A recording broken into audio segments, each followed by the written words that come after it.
छींकें अगर आपको बार बार आती है, खास करके नजले के मरीज या जिनको एलर्जी की प्रॉब्लम रहती है, तो छींकों में क्या करना चाहिए?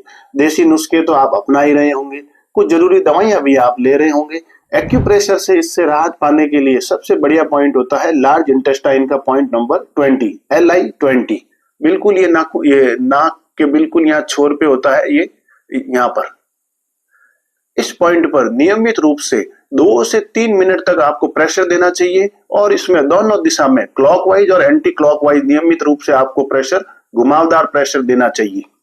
सुबह जल्दी उठते ही ये आप 2 से 3 मिनट तक इस पॉइंट पे प्रेशर दीजिए और पूरे दिन में नियमित रूप से 3 से 4 बार 2 से 3 मिनट तक इस पे प्रेशर देने से काफी आराम मिलता है।